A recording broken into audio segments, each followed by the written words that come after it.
طبعا انا قبل اروح المطار جبت بالرصاصه الخامسه التسفيرات مال ملعب الشعب. اول شيء المكافحه اللي دمرونا دمار، انا ارجع لها. الرصاصه الخامسه هاي انت تشوف بعينك يعني مخدرات وهاي. اصير حلقه توصل بين النزيل وبين الدائره، وانتشر الكريستال بصوره قويه بالمطار. سجن المطار، سجن مطار بغداد. احد المدراء من استلم شفنا كميات انا ما شايفها، كنت ما اعرف شنو كريستال، والجنود بالشرطه الاتحاديه يجيبون مخدرات. الشرطه الاتحاديه كان عليهم الابراج. السلام عليكم ورحمة الله وبركاته.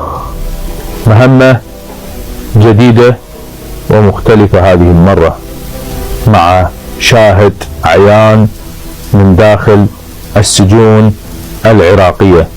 نسمع كثيرا عن أحداث تجري داخل السجون العراقية، بيع مخدرات، حلوين، بيع ومشترى، قضايا اغتصاب، لواطة، أشياء ما أنزل الله بها من سلطان نسمع بها.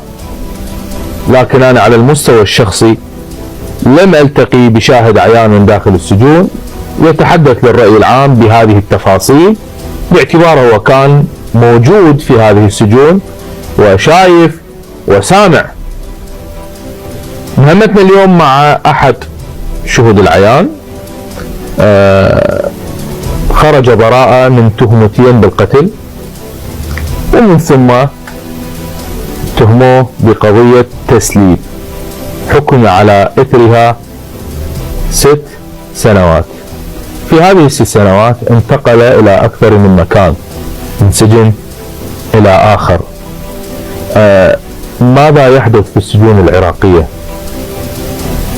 كل هذه التفاصيل سيتحدث بها هذا الشاهد، وهو من يتحمل مسؤولية ما يتحدث به قانونيا، وأنا أكفل حق الرد للجميع.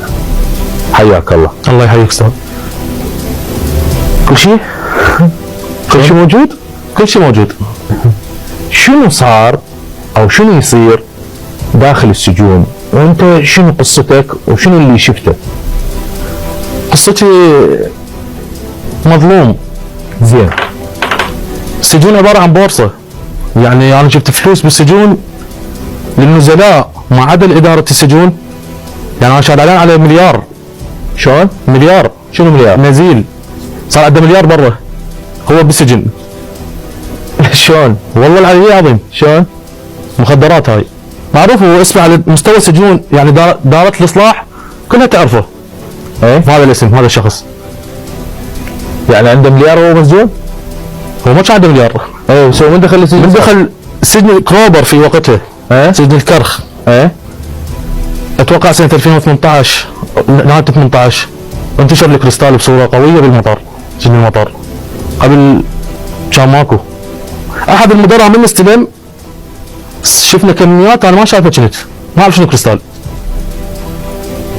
مع العلم اكو يعني جهات رقابية قوية وامنية. زين. واكثر من جهة من وزارة الداخلية، جهاز الامن الوطني، جهاز المخابرات، جهاز الاستخبارات، كلهم دولة على السجن. كلهم على السجن. كلهم على السجن. واكو طبعا اكو ناس لها حصة بها.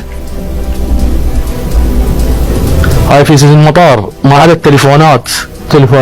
تليفون كان يعني انا تشوف ناس مراقب عام. ايه. الاسامي بسجن المطار كانت اسامي مال امريكان. شلون يعني؟ يعني الكم الاول كان يعني مخيم. زين. الكم الاول، الكم الثاني، بعدين فتح الخامس، دلتا، تشارلي، برافو. فكل زون بمراقب عام. هذا المراقب العام يدفع 1.5 مليون شهريا. المن؟ الدارة. مراقب سجين من عندكم؟ مراقب مثلا انا مراقب عام على دلتا فرضا تدفع 1.5 مليون؟ نعم. المن؟ يجي احد الاشخاص من المدير نعرفه احنا. يعني هو هذا مثل ما نقول السمسير مال المدير. هذا الحكي يا سنة؟ هاي 18 و19. انا انتقلت من سجن المطار يوم 3/9. زين. رحت غير سجن. لحد ما انا موجود هاي الفترة، هاي الامور كلها تصير قدام. خلينا بمطار بغداد. هو ايش كروبر اصير كرخ. هسه بي بس ارهاب. سجن مطار بغداد؟ لا سجن الكرخ المركزي. سجن الكرخ المركزي. كروبر. تمام. ايه؟ انا ادفع لازم 1.5 مليون. انت مراقب تدفع مليون ونص لازم. المن للدائره يا دائره كان معاون مدير شؤون. هو هذا اللي يجي بالواجهه اللي احنا نعطيه او نحول له رصيد. تعطيه مين؟ رصيد او من برا نروح استلم. على شنو؟